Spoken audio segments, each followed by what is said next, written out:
Bom dia, boa tarde, boa noite, para você que se encontra preferencialmente em casa nesses tempos de quarentena. Eu sou o professor Robson Gomes Filho e desejo que você seja muito bem-vindo ou bem-vinda a mais uma aula do canal História Online.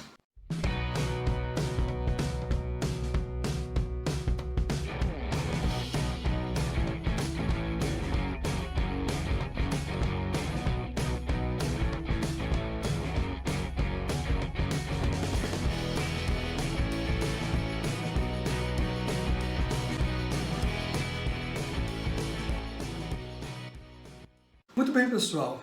Hoje nós vamos dar continuidade à nossa série de videoaulas sobre o projeto de pesquisa em História. Para você que é meu aluno da Universidade Estadual de Goiás, Campus Morrinhos, nós vamos dar sequência naquilo que é o componente da nota de vocês, que é o trabalho mais importante dessa disciplina, que é a elaboração do projeto de pesquisa em História. Para você que não é meu aluno, mas que acompanha o canal, essa série de aulas é importante, especialmente para você que almeja uma pós-graduação, um mestrado, um doutorado, ou para você que está prestes a fazer uma monografia e precisa entender melhor como elaborar o projeto de TC, ou de uma maneira geral para você que se interessa pela pesquisa em História e quer entender como que se dá o processo que precede a pesquisa, a execução da pesquisa em si. Ok, mas nas aulas anteriores, então nós tivemos já 2 aulas, nós discutimos primeiro o que é um projeto de pesquisa, para que serve, qual a utilidade de um projeto de pesquisa. Na aula anterior, nós falamos um pouquinho sobre a delimitação do tema, sobre a justificativa, portanto, capítulos importantes que são, como nós falamos, a espinha dorsal de um projeto de pesquisa. E na aula de hoje nós vamos trabalhar 3 capítulos importantíssimos também de um projeto de pesquisa, pelo menos na área de História.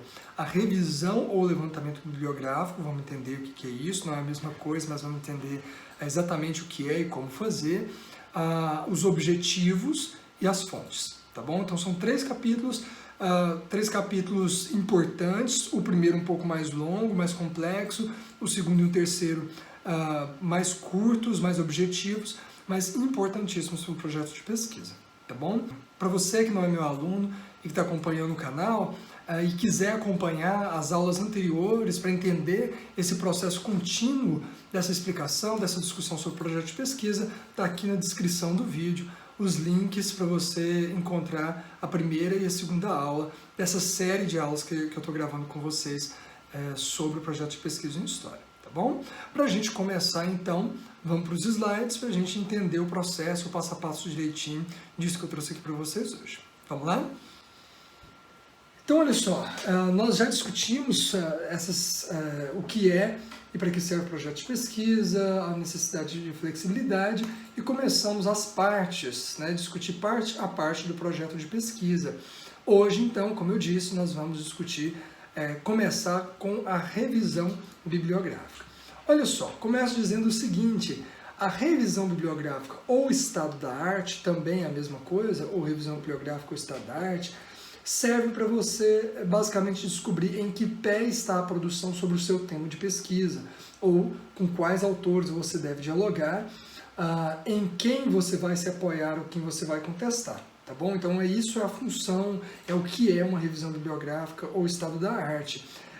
E aí eu quero discutir um pouquinho com vocês sobre a necessidade de levantamento e revisão bibliográfica. Então, vamos lá, vamos por partes. A primeira coisa importante é, quando você faz uma pesquisa, produz conhecimento sobre algo, dificilmente você vai ser a primeira pessoa no mundo a discutir esse tema, a falar sobre esse assunto específico, tá bom?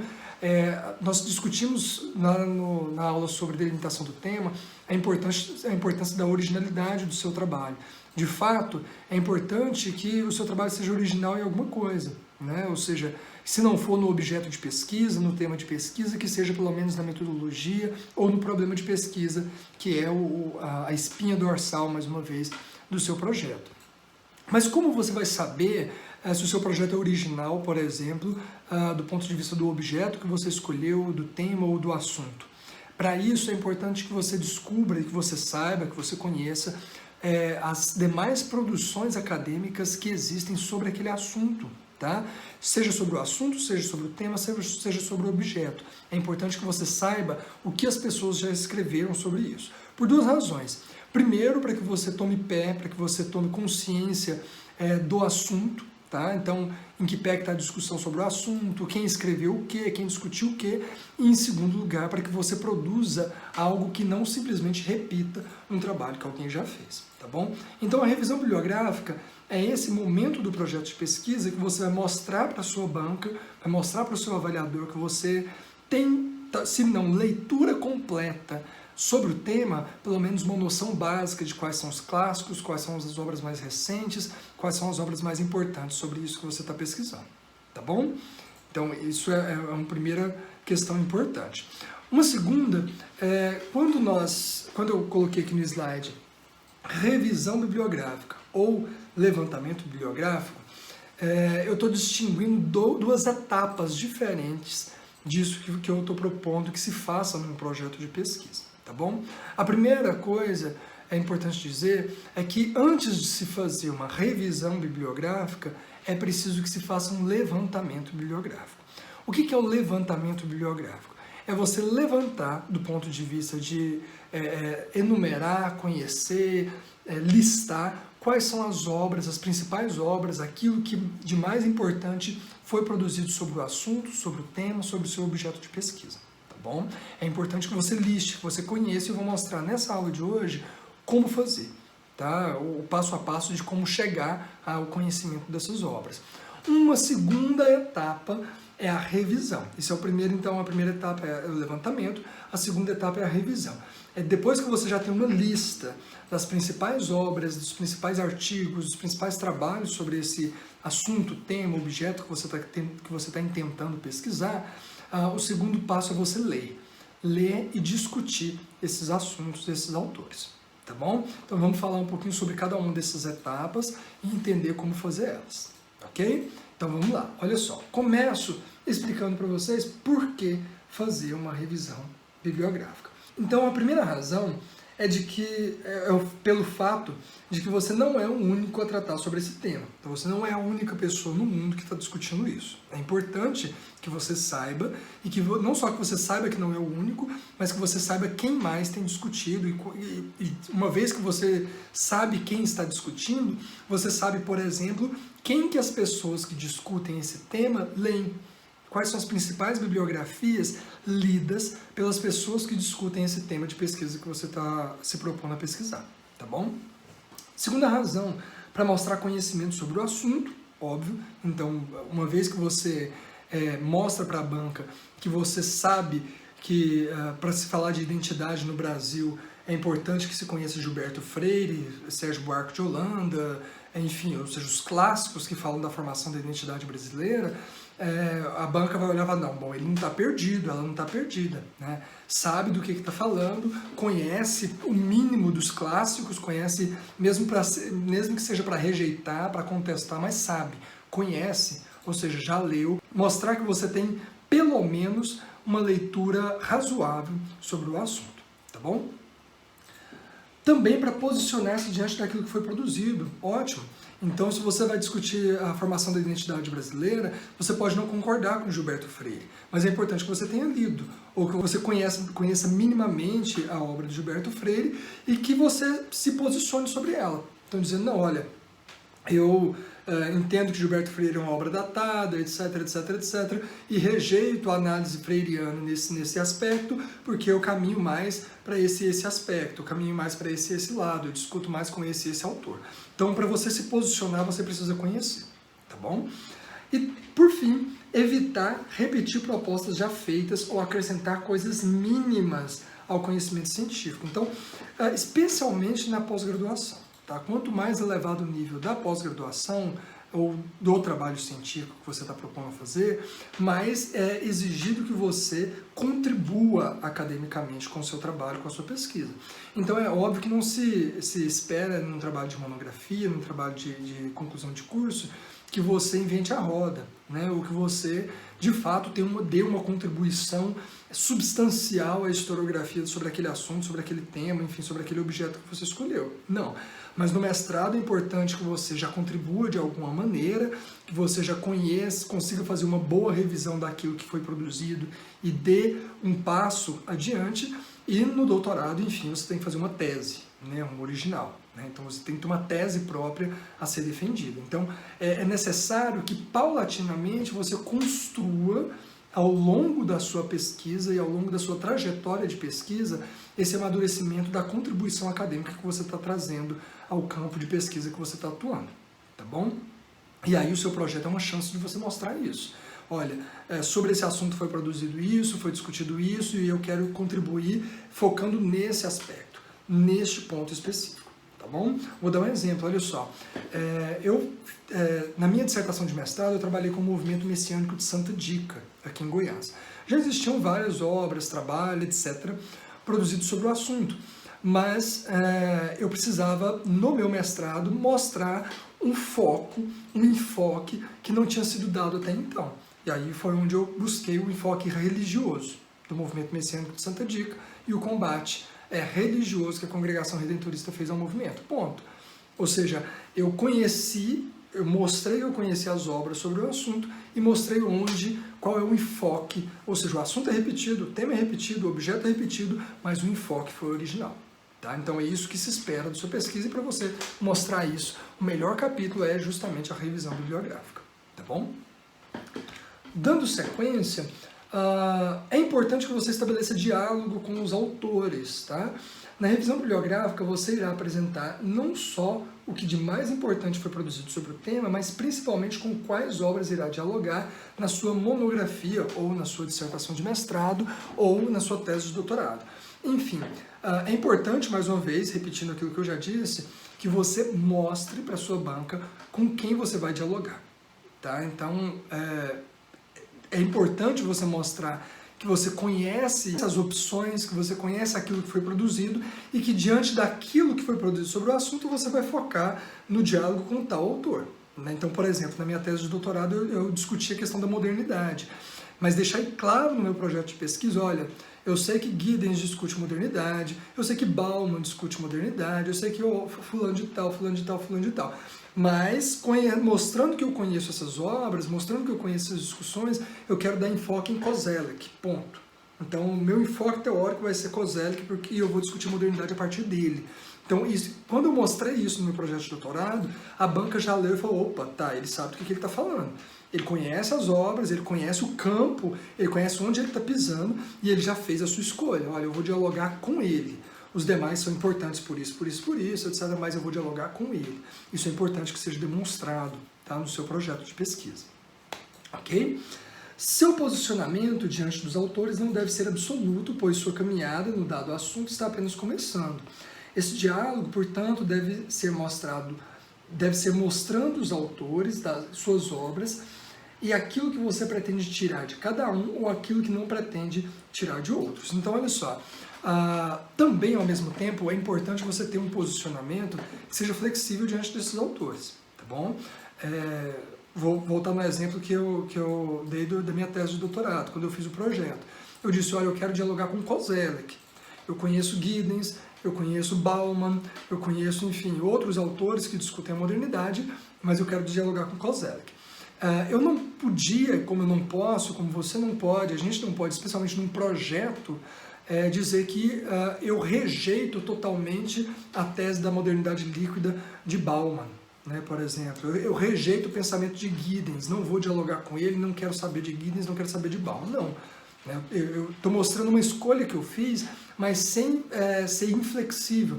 Por quê? Porque quando você entra, especialmente numa monografia, também numa dissertação de mestrado e também num doutorado, quando você entra nesse processo de formação, você tem que entender que você está começando.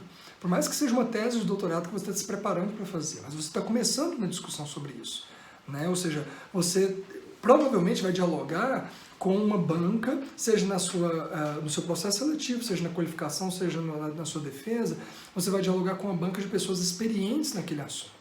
Então é importante que você demonstre o mínimo dessa humildade acadêmica e dizer, olha, eu escolho a princípio no meu projeto tal autor, dialogo com tal, mas evidentemente eu conheço tal autor e estou aí à disposição para dialogar, tá bom? Isso é importante, tá? Você não ser absoluto nessas escolhas, certo? Dando sequência, então, quais obras revisar? Então, isso é uma questão importante. Não se propõe analisar todas as obras, mas aquilo que lhe parece mais relevante sobre o assunto. Óbvio, pessoal, tá? Daqui a pouco eu vou mostrar para vocês como fazer uma busca de autores, de obras sobre um determinado assunto, tema ou objeto, e vocês vão ver que é impossível você ler tudo que foi produzido sobre aquilo, é impossível, tá? Se você joga, principalmente se você joga um assunto geral, imagina que você vai buscar o que foi produzido sobre a Igreja Católica. Imagina, né? Nem em 3 vidas você vai dar conta de ler toda a bibliografia já produzida sobre a Igreja Católica. Mesmo que não seja a Igreja Católica, que tem 2000 anos, vamos pensar aí numa religião mais recente, vamos pensar em Umbanda, que é do século XX, né? Ainda assim vocês vão ver que existem centenas e centenas de obras, então não dá. É preciso escolher quais obras revisar. Então isso é uma primeira coisa, tá? Não você saber que não vai conseguir ler tudo. Segundo, saber que você precisa escolher. Agora a questão é como escolher.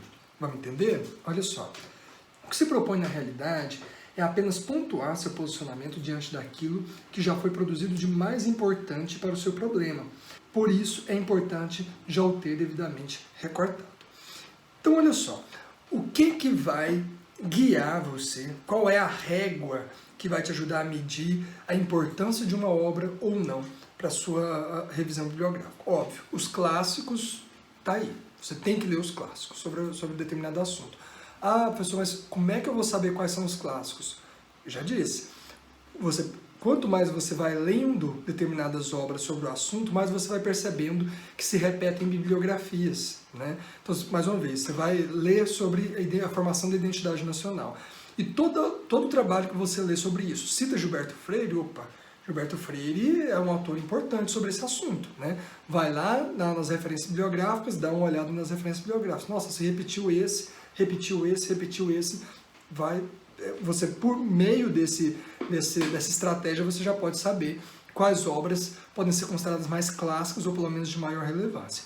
Agora, um segundo aspecto e fundamental é que você escolha as obras que dialoguem o mais próximo possível do seu problema de pesquisa, tá bom? Por quê? Porque é o seu problema de pesquisa que é, mais uma vez, a espinha dorsal, é o fio condutor do seu projeto de pesquisa. Então, por isso que é importante você já ter definido o seu problema de pesquisa como o primeiro passo do projeto, que é o que a gente falou lá na delimitação do tema, tá bom? Por fim, é necessário abordar tanto obras que corroborem quanto que contestem suas posições em relação ao seu objeto. Então, mais uma vez, é importante que, se você está lendo sobre um determinado assunto e você viu uma obra que contesta e outra obra que apoia aquilo que já são as suas hipóteses iniciais, depois, na próxima videoaula, a gente vai falar o que são as hipóteses, ambas são importantes para a sua revisão bibliográfica.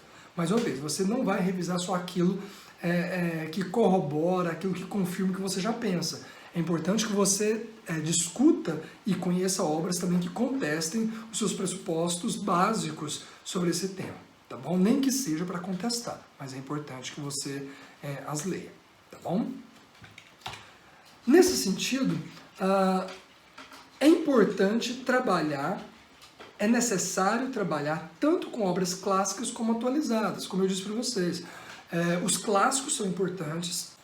Por meio dessa estratégia, como eu falei para vocês, buscando as referências bibliográficas de cada obra que você vai revisando e percebendo quais as que se repetem, você pode chegar aos clássicos. Agora, é importante, eu vou mostrar para vocês como fazer, você conhecer aquilo que há de mais recente produzido sobre o assunto. Não tem nada mais constrangedor numa banca de avaliação, seja numa defesa, qualificação, seja de TC, seja de mestrado, seja de doutorado.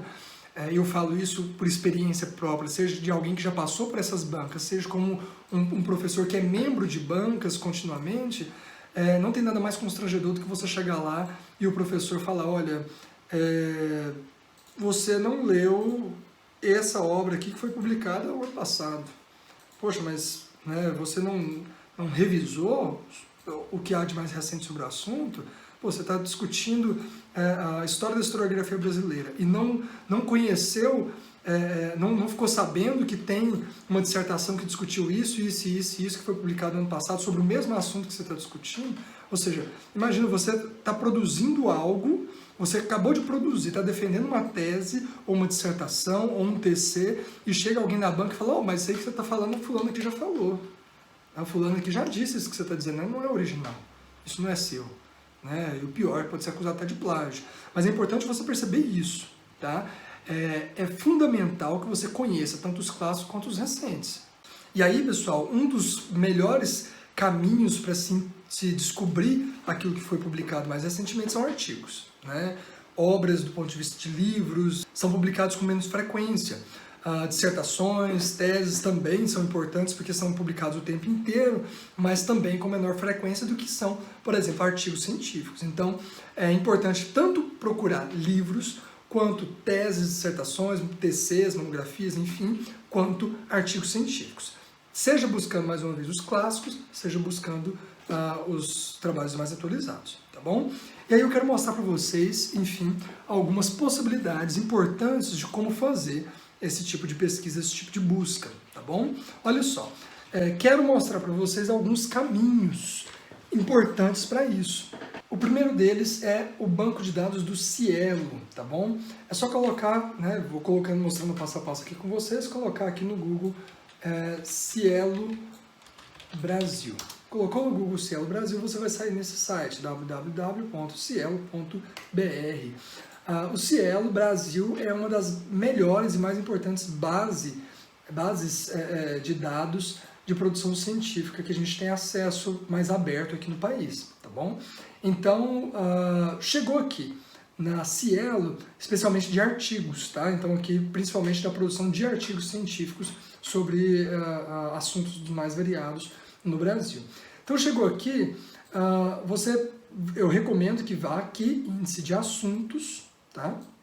E digite aí uma palavra-chave, né? Vamos colocar aqui Umbanda, por exemplo. Então, você vai fazer um TC, você vai fazer uma monografia, uma dissertação ou tese, enfim, sobre Umbanda, e você quer descobrir quais os trabalhos que foram produzidos sobre o assunto.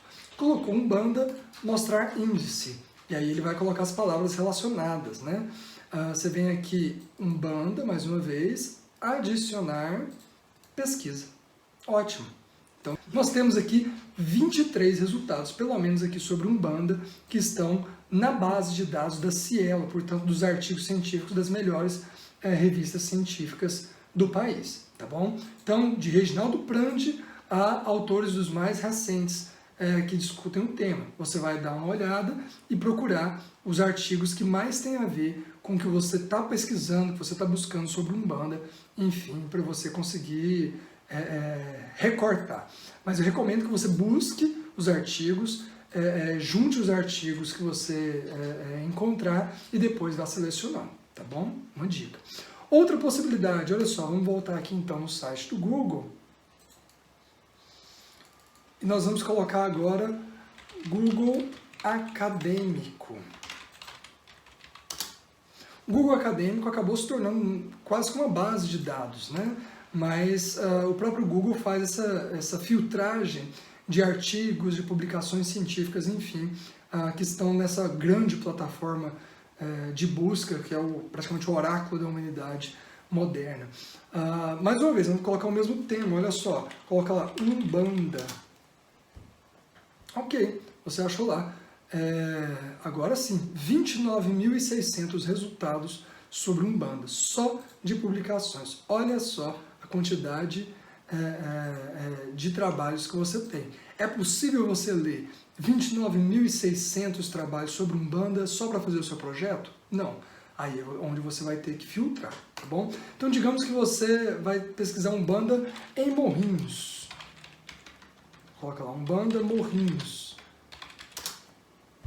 Olha lá, saiu alguns trabalhos que relacionam ou Umbanda com Morrinhos ou Umbanda de uma maneira geral, citando casos de Morrinhos. Tá lá. né, você vai encontrar alguns resultados. Por exemplo, a Umbanda em Morrinhos, reflexões sobre as condições de existência e permanência em terreiros na cidade do interior de Goiás. Ótimo. Então, percebe? Então, por exemplo, você colocar Umbanda kardecismo. Saiu aqui 4.910 resultados. Então, você vai achar artigos que discutem Umbanda e o kardecismo. Umbanda e evangélicos. Está lá, mais 9.890 resultados. Então, enfim, quanto mais você conseguir filtrar, quanto mais você conseguir afunilar a sua pesquisa, mais resultados precisos você vai encontrar. Pessoal, mas é muita coisa. Daí a necessidade de você ir olhando pelo título, e olhando pelo resumo, enfim, até você encontrar uma quantidade minimamente aceitável de trabalhos acadêmicos que discutem esse assunto, tá bom? Agora, uma outra plataforma de pesquisa, e isso são principalmente de artigos, tá? Agora, uma plataforma de pesquisa interessantíssima para se procurar também é o Banco de Teses CAPES, tá bom? O Banco de Teses e Dissertações da CAPES é basicamente o banco de dados que a CAPES possui no Brasil de todas as dissertações e teses de mestrado, doutorado, portanto, que já foram defendidas no Brasil. Uma vez que um aluno, um pesquisador defende uma dissertação, uma tese, o programa de pós-graduação irá acionar o CNPq e a CAPES para poder informar que essa tese foi publicada e vai enviar a sua versão digital, resumo, título, etc. e vai tudo para o banco de teses da CAPES, tá bom? Então, uma vez que você tem acesso a isso, você pode encontrar os trabalhos acadêmicos no nível de pós-graduação mais recentes e mais importantes sobre o assunto. Então, por exemplo, olha só, digamos mais uma vez, você vai colocar lá Umbanda no banco de teses da CAPES. Saiu aí 418 dissertações ou teses sobre Umbanda. E aí você pode filtrar. Olha só que bacana. Só dissertações de mestrado, 310. Então você filtra e coloca refinar seus resultados. Então está aqui só dissertações de mestrado. Ou, se você quiser só teses de doutorado, você pode refinar os resultados também, que vai sair só as teses de doutorado. Ou então você vai colocar, não, eu quero dos anos de 2015, 2016 e 2017. Você vai refinar os resultados e vai aparecer só desses anos específicos que você pesquisou, ok? Ou por autor, ou por orientador, ou por banca, por área do conhecimento, por exemplo, olha só que bacana.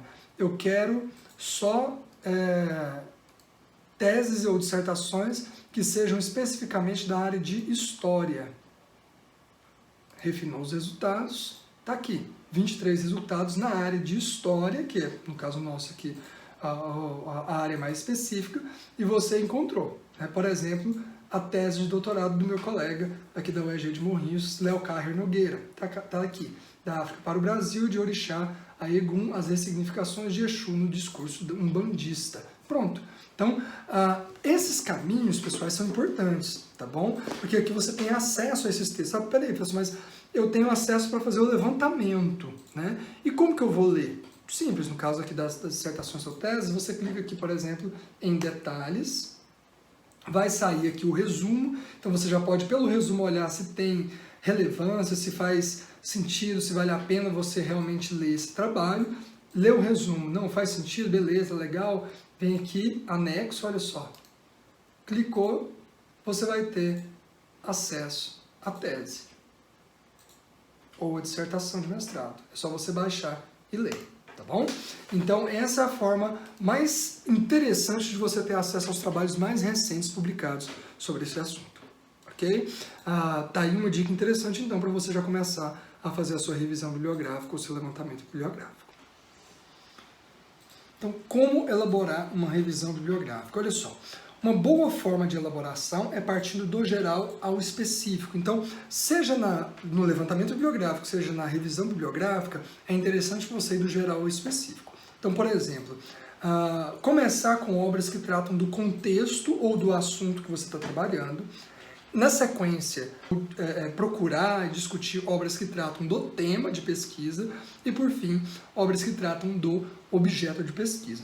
Vou dar alguns exemplos aqui a partir de projetos que os meus alunos estão fazendo nessas disciplinas, sem citar nomes, evidentemente. Olha só, começo com o aluno 1, né, que eu utilizei, inclusive, como exemplo indireto até agora, que o tema é Umbanda. O objeto, o recorte, é um centro de Umbanda X na cidade X entre os anos X e Y. Então, para não expor o trabalho do aluno, evidentemente, esse aluno quer trabalhar um centro de Umbanda específico numa cidade específica que ele já escolheu entre os anos tal e tal, que ele também já delimitou. Como é que ele vai fazer o levantamento bibliográfico sobre esse assunto, né? sobre esse tema, sobre esse objeto? Ele vai começar com o tema, tá? Então, o levantamento bibliográfico do tema. O que já foi produzido sobre Umbanda no Brasil? Quais são os clássicos, os mais recentes, os artigos, dissertações, teses sobre Umbanda, tá? E aí, naquilo, sobre Umbanda, vendo aquilo que mais se repete, aquilo que mais se aproxima do seu tema, escolher as principais obras e revisar. Sobre o objeto, já foi produzido algo sobre Umbanda nesse recorte cronoespacial e sobre a história desse recorte. Então, por exemplo, digamos que esse aluno vai pesquisar a Umbanda na cidade de Goiânia, tá?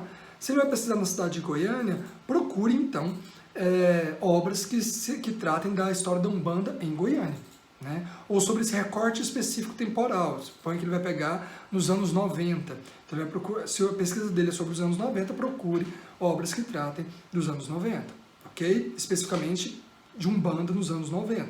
Achou muito pouca coisa, ok? Então, você volta um pouco mais geral, né? Então, você vai pegar obras que tratam de Umbanda em Goiânia como um todo. Pouca coisa também, ok? Vai mais geral, obras de Umbanda em Goiás, ok? Ah, mas está muito pouco. Ah, vai nessa, que é muito pouco.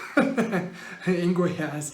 Então vai lá, põe lá Umbanda no Brasil. Você vai ver que as 26 mil obras encontradas ou artigos sobre o assunto. Então, né, nem sempre é tão pouco assim. Mas é importante que você desconheça aquilo que de fato foi produzido, minimamente, pelo menos. Tá bom? Pelo menos para o projeto. Agora, para o trabalho final, é importante que você tenha um conhecimento um pouco mais robusto. Tá?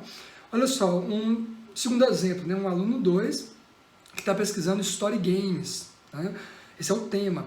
O objeto recorte ele vai discutir a Segunda Guerra Mundial em Call of Duty e Battlefield, 2 jogos de videogame que tratam a Segunda Guerra Mundial. Como que ele vai fazer um levantamento bibliográfico sobre o assunto? Primeiro, um levantamento bibliográfico do tema. O que há na historiografia sobre Story Games? Poxa, peraí, Story Games é um campo da historiografia muito mais recente, então não tem tanta coisa assim. Dá para conhecer o que há de melhor e o que há de mais recente produzido aí com certa facilidade, tá? Então, Story Games, geral, procure Story Games. Sobre o objeto, o que há de mais clássico e mais recente sobre o seu recorte, portanto, há alguma coisa específica sobre esses jogos de videogame especificamente, Call of Duty, Battlefield ou outros jogos? Existe alguém que produziu algum trabalho sobre outros jogos? Sobre a Segunda Guerra Mundial, evidentemente tem milhares e milhares de trabalhos, mas quais são os clássicos? Quem são os autores mais lidos sobre a Segunda Guerra Mundial? No Brasil, quem produz, quem escreve sobre a Segunda Guerra Mundial? Ok? Então, isso é importante fazer, tá? Esse do geral, o específico, esse processo de afunilamento, para que vocês conheçam de fato o que de mais importante foi produzido sobre aquele determinado assunto. Ok? Dando sequência então, pessoal, essa é a revisão bibliográfica ou estado da arte. Para finalizar, eu digo para vocês o seguinte: para um projeto de TC, de monografia, é importante fazer minimamente um levantamento bibliográfico. Tá? É importante fazer pelo menos um levantamento bibliográfico. Se não dá tempo, se não tem condições de ler todas as obras ainda, etc., antes de terminar o projeto de pesquisa, aí eu falo principalmente dos meus alunos, tá? Pelo menos o levantamento bibliográfico é necessário, tá bom? Isso é imprescindível, tem que fazer um levantamento bibliográfico. Se tiver condições de fazer uma revisão bibliográfica, melhor ainda, né? Você já tem talvez um capítulo do TC já pronto, só na revisão bibliográfica. Agora, no que tange o projeto de dissertação de mestrado, o projeto para tese de doutorado, normalmente os programas não pedem no projeto um capítulo específico chamado revisão bibliográfica ou estado da arte. Tá? Normalmente não pede. Mas onde incluir, no caso específico de dissertação e tese de doutorado, onde incluir uma discussão dessa envergadura no projeto? Normalmente na justificativa. Tá? Se você não assistiu a aula que a gente discutiu a justificativa, dá uma olhada no link que eu vou deixar aqui na descrição do vídeo. que a gente já fez essa discussão sobre o que é a justificativa. No caso da dissertação e tese, é interessante você fazer uma justificativa que contenha uma revisão bibliográfica, tá bom?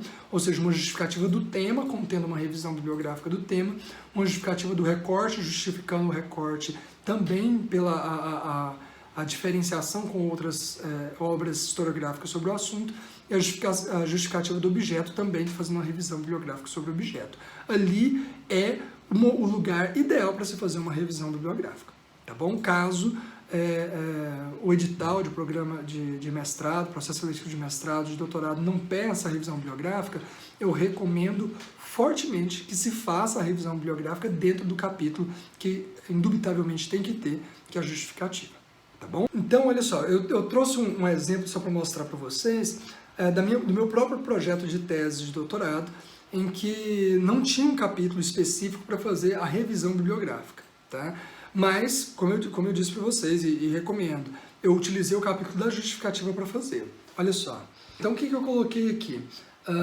No edital eu pedi justificativa, e já no título eu coloquei justificativa e discussão bibliográfica, porque aí eu fiz essa discussão bibliográfica sobre os principais autores que discutiam do tema, né, progresso, modernidade, etc., ao objeto de pesquisa, no caso os redentoristas, eu fiz aqui. Então, olha só, ainda dividindo justificativa e discussão do tema, né, o tema, no caso, a construção do decadência, atraso e progresso em Goiás, fiz aqui toda a revisão bibliográfica dos principais autores, discussão dos assuntos, etc., sobre esse tema específico. Fiz uma justificativa do recorte, aqui um pouco mais simples para justificar o porquê do meu recorte, e aqui uma revisão bibliográfica também da justificativa e discussão do objeto. Então peguei o meu objeto de pesquisa e fiz aqui uma breve revisão bibliográfica do objeto também. Tá? É um capítulo longo, fica longo evidentemente, mas é absolutamente imprescindível para que o seu projeto fique bem fundamentado e você mostre para a banca, de fato, a sua capacidade de leitura e de discussão do tema que você está se propondo a discutir, ok? Então vamos lá. O próximo capítulo, importantíssimo também, mas bem mais simples, bem mais tranquilo de fazer no projeto de pesquisa, é o capítulo de objetivos, tá? Olha só, trata-se de uma sessão relativamente simples, como eu disse então, no projeto de pesquisa, não é uma sessão complexa.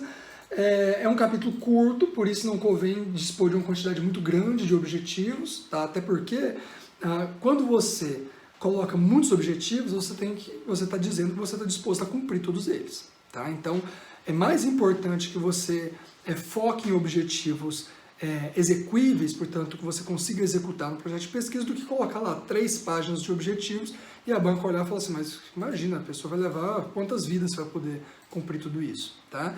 Então, que seja curto, eu vou mostrar alguns exemplos para vocês. Então, como eu disse, quando se dispõe objetivos em um projeto de pesquisa, propõe-se a cumprir cada um deles, portanto, não é recomendado que se exagere na quantidade.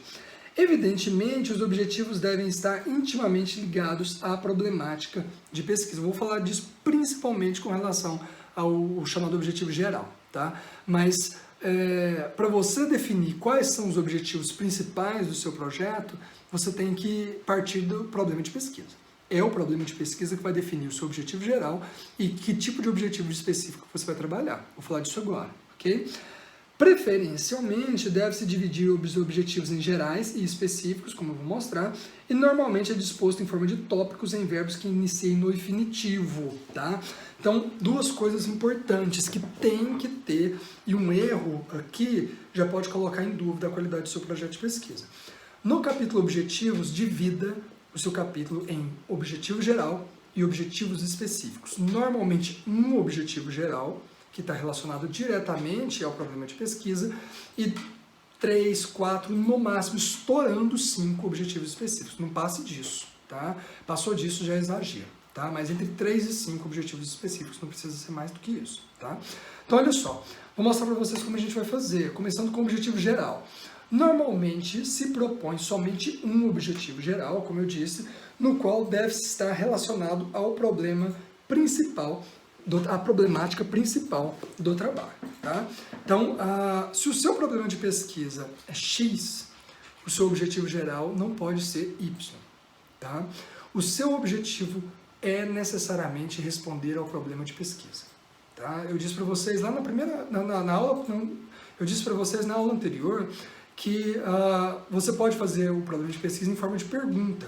Se a sua pergunta principal do trabalho é essa, o seu objetivo não pode ser responder qualquer outra coisa que não essa pergunta, tá bom? Então, o objetivo central é responder o problema de pesquisa, tá bom? Então, se você coloca coisas diferentes, o seu projeto fica sem coerência. Então, para o seu projeto ficar coerente, para o seu projeto ficar redondinho, é importantíssimo que você tenha atenção com isso. O seu objetivo geral é responder o problema de pesquisa, tá bom? Outro aspecto importante dos objetivos é em forma de tópicos, tá? E sempre começa com verbos no infinitivo, sempre, tá? Fez um objetivo que não começa com verbo no infinitivo, a banca já vai olhar e pensa aí, não sabe fazer projeto, tá bom? Tem que ser verbo no infinitivo. O que é isso, pessoal? Vamos ver agora, olha só. Trouxe alguns exemplos, por exemplo, de verbos no infinitivo, mais atrelados, que normalmente são mais utilizados em objetivos gerais. Por exemplo, analisar, compreender, perceber, buscar, etc, etc, etc. Olha só alguns exemplos que eu trouxe. Focando agora no primeiro caso de aluno meu desse ano, que eu estou orientando um projeto de pesquisa, que vai trabalhar. Então, o tema é Umbanda, como eu coloquei. O objetivo é o recorte, né? Centro de Umbanda X, na cidade X, entre os anos tal e tal. O problema de pesquisa. Quais os principais problemas e desafios enfrentados pelo centro XXX, né? Ou seja, o centro específico, no que tange o preconceito da circunvizinhança e evangélicos locais. Então, o problema de pesquisa é quais são os desafios desse centro de Umbanda específico que está sendo analisado diante do preconceito da vizinhança, né? Que olham com certo receio, com certa desconfiança, com preconceito de fato, com praticantes da Umbanda, especialmente no que tange a igrejas evangélicas. No caso desse aluno específico, tem uma igreja evangélica em frente a esse centro de Umbanda, né? Então, existem tensões religiosas que estão ali colocadas, e aí o trabalho vai analisar isso, ok? Se esse é o problema de pesquisa, qual é o objetivo geral? Olha só, fácil de fazer. Objetivo geral, analisar quais os principais problemas e desafios enfrentados pelo centro X no que tange o preconceito da circunvizinhança de evangélicos locais. Mas peraí, professor? Ixi, peraí, só sem esse ponto de interrogação que veio de gaiato, não devia estar aqui não. Peraí, professor, mas você repetiu, copiou e colou. Sim, exatamente foi isso que eu fiz, acrescentando um verbo no infinitivo. Tá bom? Porque literalmente tem que repetir. Se o seu problema de pesquisa é esse, o seu objetivo geral é o mesmo texto, a mesma coisa, só que você vai colocar um verbo adequado a isso. Então, a pergunta, quais os principais desafios e problemas, etc, etc, etc, qual que é o objetivo geral? Analisar quais os principais problemas, desafios, etc, etc, ok? Tem que ser. Para o seu projeto ficar coerente, tem que ser assim, tá bom? Vamos lá. Objetivos específicos do seu projeto. Como você vai chegar ao objetivo específico? Primeiro, o que é? São ligados a pontos mais específicos do projeto, por isso chamam específicos, né? Dá para se imaginar. Relacionam-se a questões mais particulares que não estão obrigatoriamente ligadas diretamente à problemática central do projeto. Então, o seu projeto de pesquisa, é óbvio, e toda pesquisa ele vai desenvolver questões secundárias. Então você tem, por exemplo, esse caso da Umbanda, né? Você tem ali, o objetivo central é pensar a questão do preconceito, etc, etc. Mas você vai lidar com questões, vai lidar com fatores que poderiam desencadear outros projetos, mas que não é o seu foco principal. Então, os seus objetivos específicos vai dar conta dessas questões que tangenciam o seu problema central, mas não se referem diretamente a ele. Porque o que se refere diretamente ao problema central é o objetivo geral. Por isso, pessoal, também fica incoerente se você colocar como objetivo específico responder o problema de pesquisa, porque não é o lugar, né? Responder o problema de pesquisa é objetivo geral do projeto, ok? Olha só, exemplos de verbos que pode ser utilizado aí para objetivos específicos, né? Normalmente, identificar, traduzir, mapear, contribuir, levantar hipóteses acerca, criticar, revisar, teorizar, capacitar, etc. Tá? Olha só, nesse exemplo que eu estou trabalhando, então. desse mesmo aluno que trabalha com Umbanda. Então, seu objetivo geral, né, analisar as relações, os desafios, etc., relacionados ao preconceito, da circunvizinhança e dos evangélicos. Quais são os objetivos que vão tangenciar esse problema central? Mapear os centros de Umbanda da cidade X. Então, olha só, a pessoa vai pesquisar umbandismo ou Umbanda em Goiânia, pode ser um objetivo específico mapear os centros de Umbanda. Ou seja, eu vou trabalhar esse centro específico, mas é interessante mapear quais são os outros centros mais próximos, se existe ou não uma alta quantidade de pessoas que frequentam, que se declaram umbandistas, enfim. Né? Pode ser interessante para o seu trabalho, objetivo específico. Então, identificar os traços de preconceitos existentes nos olhares de vizinhos e de membros de igrejas evangélicas locais. Então, identificar os traços de preconceito. O seu objetivo central é analisar os desafios, portanto, do ponto de vista de quem está ali na Umbanda, ou seja, do próprio centro.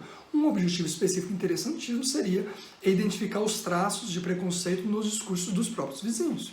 Ou seja, você ir do outro lado e identificar se existem esses traços nas entrevistas, enfim, na maneira como esses vizinhos se relacionam ou se referem ao centro de Umbanda, ok?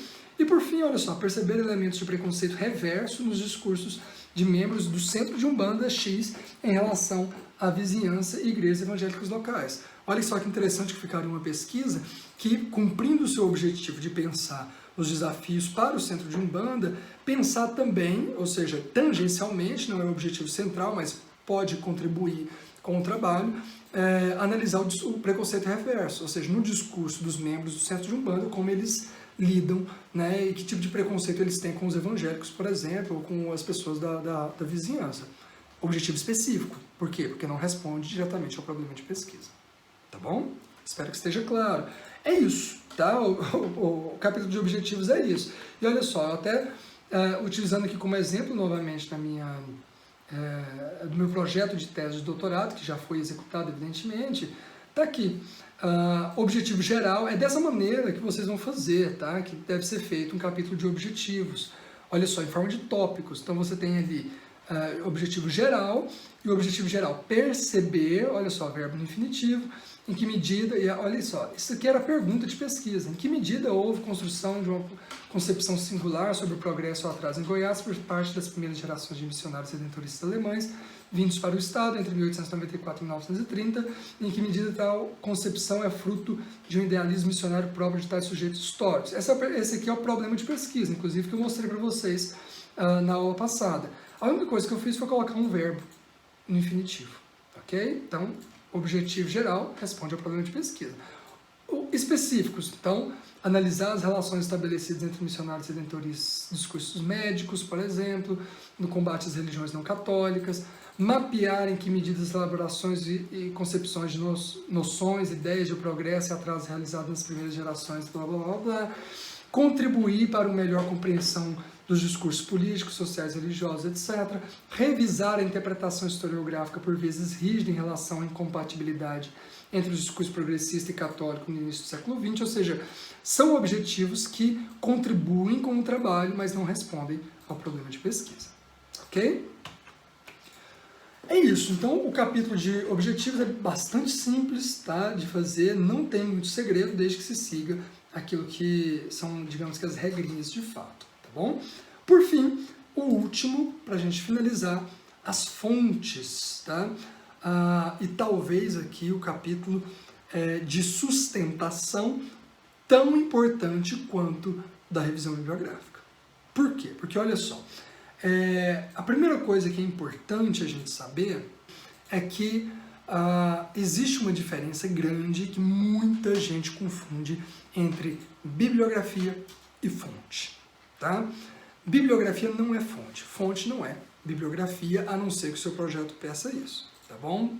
Vamos entrar nesse caso também, daqui a pouquinho a gente vai falar disso. Mas olha só, bibliografia é uma produção que algum historiador, pegando aqui no caso da história, alguém, um pesquisador, um historiador, já produziu sobre um determinado assunto, tá bom? Então ele foi atrás das fontes, ele leu as fontes, ele correu atrás dos dados, ele construiu a sua interpretação como um resultado já da sua própria pesquisa, tá bom? Isso é uma bibliografia. Então, ele foi atrás das fontes, produziu o seu conhecimento e está aqui o resultado da pesquisa dele já pronta. Isso é uma bibliografia. A fonte é aquilo que restou diretamente do passado, ou seja, aquilo que o seu objeto de pesquisa deixou para a posteridade, e aí que você utiliza para a sua pesquisa. Por exemplo, uma carta, um documento, uma fotografia, uma música, uma obra, enfim, um livro. Ou seja, é o que restou diretamente do passado, é aquilo que toca diretamente o seu objeto. Então, normalmente, a bibliografia é um trabalho já pronto sobre a fonte. E a fonte é o que restou do passado de fato que você vai pesquisar, tá bom? É importante não confundir. Colocou referência bibliográfica no capítulo de fonte, a não ser que de fato a sua fonte seja uma bibliografia, tá errado. Mas peraí, professor, como é que é isso? Como é que uma fonte pode ser bibliografia? Vou dar o exemplo da minha esposa, por exemplo, na dissertação de mestrado dela. Ela trabalhou com a obra de Gilberto Freire, Casa Grande Senzala, tá? Portanto, era uma bibliografia? Não, era uma fonte, né? Embora fosse uma obra, uma produção bibliográfica, a fonte dela era uma bibliografia, era um livro, tá? Então, este livro passa a ser a fonte porque o objeto de pesquisa dela era a própria obra, tá? Então, se o objeto de pesquisa era a própria obra, a obra em si é a principal fonte que ela tem de pesquisa. Tá? Ela poderia encontrar outras fontes? Poderia, né? Cartas de Gilberto Freire falando sobre a obra, rascunhos da obra, etc. São fontes possíveis, mas a fonte principal é a própria obra, ok? Então espero que esteja claro. Vamos lá, olha só. As fontes constituem-se como um material mais precioso e importante de uma pesquisa. Pessoal, sem fonte, sem pesquisa. Tá bom? Sem fonte você não faz história, você faz literatura, você faz interpretação solta, você escreve igual o Olavo de Carvalho. Né? Sem fonte você não tem pesquisa científica, tá? A história ela tem que ser pautada em fontes. Para você que quer entender um pouquinho melhor sobre fontes, sobre como lidar com as fontes, o processo metódico sobre as fontes, a crítica das fontes, etc, etc, etc, vou deixar também aqui na descrição do vídeo uma aula que nós, né, para você que é meu aluno, que nós trabalhamos no bimestre passado, sobre a crítica das fontes, tá bom? Em específico eu vou entrar nessa discussão da importância das fontes, mas já adianto que sem fontes, sem pesquisa, ok? Então são as fontes que ditarão o que pode ser feito e o que deve ser desfeito em uma pesquisa científica. Então, se você não tem acesso direto às fontes, você também não tem uma pesquisa. Daqui a pouquinho eu vou dar alguns exemplos que vai ficar um pouco mais fácil para a gente entender, tá bom? As fontes dão fundamento a um projeto, são elas que demonstram efetivamente se a pesquisa é execuível. Então, olha só, se você não demonstra, inclusive, a execuibilidade das fontes, ou seja, se as fontes são acessíveis, se você tem condições de encontrá-la, se você tem condições de lê-la, de lidar com ela, a sua pesquisa também morre ali, morre já no projeto. Então imagina, por exemplo, que você vai trabalhar um projeto, especialmente no caso de doutorado, isso é mais exigido, que você vai trabalhar com obras ou com cartas que estejam escritas em alemão, né? Beleza, então você vai trabalhar, no caso meu, por exemplo, eu trabalhei com as cartas dos padres redentoristas, né?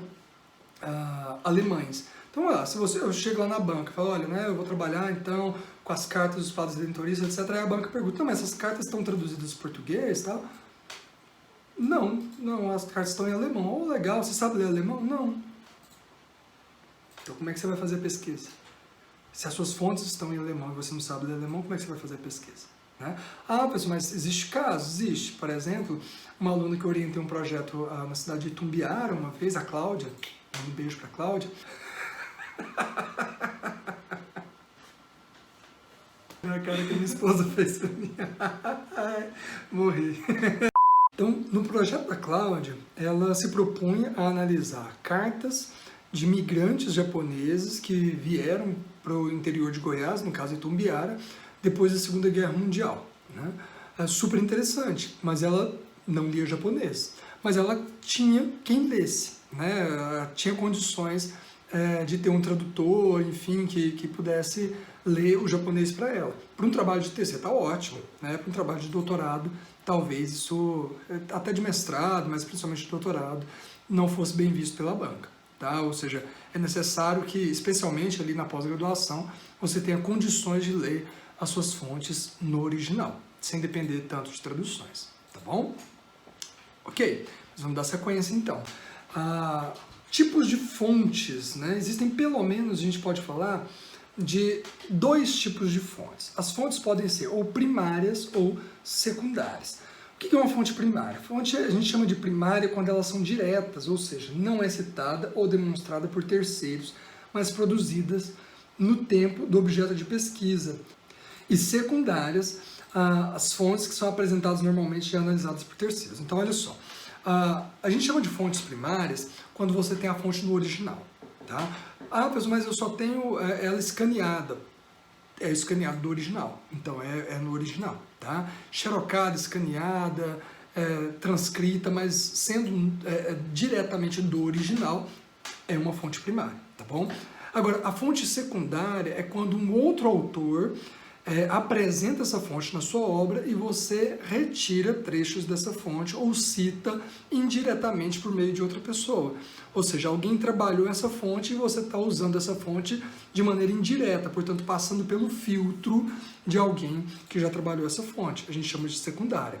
Qual que é melhor? Óbvio, né? Um trabalho é muito mais bem sustentado quando você trabalha com fontes primárias. E aí vai uma dica legal. Quanto mais você apresentar fontes primárias dentro do seu projeto de pesquisa, mais a banca vai ver com bons olhos, tá bom? Por quê? Porque sendo a fonte uma fonte primária, significa que você vai ter possibilidade de fazer um trabalho ainda mais original, sem depender da interpretação ou da apresentação de terceiros, tá bom? O que determina, portanto, se a fonte é primária ou secundária, além de sua natureza, é o próprio também problema de pesquisa. Por quê? No caso aqui, como eu disse para vocês, um livro, obra ou apresentação de uma dada fonte por terceiros pode se tornar uma fonte primária se o problema de pesquisa tomar como análise principal aquela interpretação sobre a fonte. Então imagina, por exemplo, que você vai analisar, como eu já orientei uma monografia, que analisou o trabalho de Romualdo Campos Filho, um historiador goiano, sobre a guerrilha do Araguaia, né? Ele analisou a obra sobre a guerrilha do Araguaia. No caso, as fontes que estavam ali descritas são secundárias, porque são trabalhadas pelo Romualdo Campos Filho, não pelo aluno que eu orientei, o Rogério. Um abraço, Rogério. Mas o livro em si é a própria fonte primária. Né? Por quê? Porque ele estava analisando a obra, o objeto dele de pesquisa não era a guerrilha do Araguaia, mas a leitura sobre a guerrilha do Araguaia produzida por Romualdo Campos Filho. Portanto, aquilo que seria a princípio fonte primária faz parte de uma fonte maior, que é a fonte... aquilo que seria a princípio fonte secundária faz parte de uma fonte maior, que é a própria obra, portanto, uma fonte primária em si. Okay? Então, fonte primária nem sempre é só documento, né? A gente às vezes tem essa noção de que fonte primária é só um documento já cheirando a mofo, se desfazendo na sua mão. Não. A fonte primária, por exemplo, pode ser uma entrevista, desde que você esteja fazendo a entrevista, tá?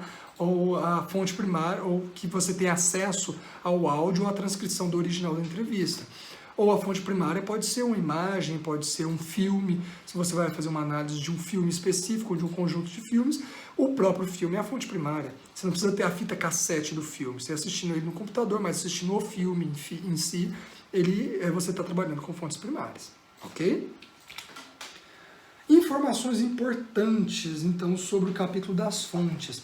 Faz-se necessário em um bom projeto identificar ao leitor onde se encontram as fontes, qual o seu estado, em que medida o autor é capaz de se utilizar delas. Olha só, importantíssimo, tá? Você fez um projeto de pesquisa, você está dizendo para utilizar isso, aquilo e aquilo outro como fonte. Você tem acesso a elas? Onde essas fontes estão? Em qual arquivo? Você já tem elas digitalizadas? Não tem? Isso é importantíssimo para a banca, tá bom? Porque a banca precisa ter segurança de que você tem condições de executar seu trabalho. Vou dar um exemplo de uma experiência pessoal no meu mestrado. Quando eu fiz o meu projeto de mestrado para a Universidade Federal de Ouro Preto, eu coloquei como uma das fontes principais, e foi de fato uma das fontes principais do meu trabalho, o processo crime contra a Santa Dica em Quirinópolis. Até coloquei, estava lá, ó, cartório crime de Pirinópolis, está lá, arquivo tal, etc. Copiei do Lauro de Vasconcelos, que já tinha feito a pesquisa, está no arquivo tal, então beleza, coloquei que eu vou lá pesquisar a fonte tal no arquivo tal. Beleza. E tinha o jornal Santuário da Trindade dos Redentoristas. O jornal eu já tinha pesquisado na minha monografia, então eu já tinha escaneado todas as edições do jornal. Coloquei lá no projeto, olha só que legal, né? Eu vou pesquisar lá todas as edições do jornal Santuário da Trindade, que está presente no original, no arquivo Santo Afonso, na cidade de Goiânia, pertencente à Congregação Redentorista, etc, etc. Ou seja, é importante colocar onde está, mas coloquei observação. No entanto, o autor do presente projeto já tem todas as edições digitalizadas em seu arquivo pessoal. Portanto, o original está no arquivo tal, tal, tal, mas eu já tenho uma cópia dessas fontes no arquivo pessoal. A banca olha e falou, opa, peraí, então ele não vai precisar nem ficar indo no arquivo, ter todo o trabalho de ir lá, fotografar, escanear as fontes. Não, ótimo, isso é muito bom, a banca vai ficar satisfeita. Agora, o processo crime contra a Santa Dica, eu só coloquei, está lá presente no cartório crime de Pirinópolis. Fui lá para Mariana, fiquei 1 ano fazendo as disciplinas de mestrado, etc, etc, etc. Quando voltei para Goiás e fui lá pesquisar, procurar as fontes no cartório crime de Pirinópolis, cadê o processo? Sumiu, simplesmente. Sumiu, o processo não está lá mais. Né? Dizem que goteirou, né, em cima justamente desse processo e o processo se perdeu, enfim. Se perdeu o processo. Né? E sem a fonte, não teria pesquisa. Por sorte, e muita sorte, eu consegui a fonte que a professora Eleonora Zicari Brito, da UNB, tinha feito uma xerox do processo quando ela fez a dissertação de mestrado dela na década de 1990, no comecinho da década de 90. Ou seja, se ela não tivesse feito essa cópia, e se eu não tivesse conseguido essa cópia com ela, eu não teria pesquisa. Olha o risco, que já tinha sido 1 ano de mestrado. Percebe? Eu teria que mudar todo o projeto, toda a ideia da pesquisa para trabalhar só com o jornal e não trabalharia com o processo. E o processo foi a parte mais rica da execução do meu mestrado em si. Percebe? Então, é fundamental que você saiba onde estão as suas fontes e que você mostre para a banca que você sabe onde elas estão e, se possível, se você já tem acesso a elas. Por exemplo, também, quando eu entrei com o meu projeto no doutorado, eu ainda não tinha escaneado as fontes do arquivo dos redentoristas, né, as cartas, as crônicas, etc. Mas eu já tinha autorização do arquivo para poder fazer a pesquisa. Isso conta. Então, é um arquivo privado, quando é arquivo público, tudo bem. Né? A questão da autorização é mais tranquila, mas é um arquivo privado de uma congregação religiosa, eu precisaria de autorização. Está ali, ó. Eu mostrei, ó, eu tenho autorização do superior, o padre Fábio Bento. Abraço, padre Fábio Bento, obrigado. Eu tenho autorização do superior da congregação para poder pesquisar por aqui. Ou seja, eu tenho acesso às fontes, tá bom? É fundamental que você mostre para a banca o acesso que você tem às fontes, ok? Ah, professor, mas as minhas fontes vão ser orais, entrevistas, ok? Diga lá qual é a sua pretensão de entrevistas. Eu pretendo entrevistar, no caso desse projeto, desse aluno meu sobre a Umbanda, né? Eu pretendo entrevistar todos os membros do centro de Umbanda, que entre frequentadores e membros, digamos, dos organizadores ali, e que tomam conta, os sacerdotes do templo, etc., são 30 pessoas. Ótimo, beleza, então coloca lá no projeto. Eu pretendo as fontes serão orais, eu vou entrevistar as pessoas desse nicho, então eu vou entrevistar cerca de tantas pessoas da vizinhança que pretendo pesquisar fontes orais com evangélicos, locais, etc. Enfim, mostre para a banca quais são as suas fontes e onde elas estão. Tá? Agora, se você tem fontes, por exemplo, eu tive um aluno que ia pesquisar, acho que nem acabou pesquisando, ia pesquisar os pracinhas sobreviventes da Segunda Guerra Mundial em cidades do interior de Goiás. Falei para ele, ótimo, né? Vai lá e já faz a entrevista, os pracinhas estão idosos, né? Estão bem velhinhos. Né? O risco dessa fonte falecer e você perder a sua entrevista é imenso. Então corre e faz a entrevista o quanto antes, nem que seja uma entrevista mais ampla possível, pelo menos para você garantir a sua fonte, tá bom? Então isso é importante, mostre para a sua fonte, mostre para a sua banca mais uma vez que você tem acesso às fontes, tá? Por fim, o capítulo pode ser em tópicos ou texto corrido, como vou mostrar para vocês aqui, e mais uma vez não confundir fonte com bibliografia. Olha só, quero mostrar para vocês, no caso aqui do meu projeto de pesquisa, as fontes. Então é isso, pessoal. Esses são os capítulos que eu queria trabalhar com vocês hoje sobre o projeto de pesquisa, e nas próximas videoaulas a gente vai continuar com as demais partes dos projetos de pesquisa, especialmente hipóteses, fundamentação teórica e cronograma, tá bom?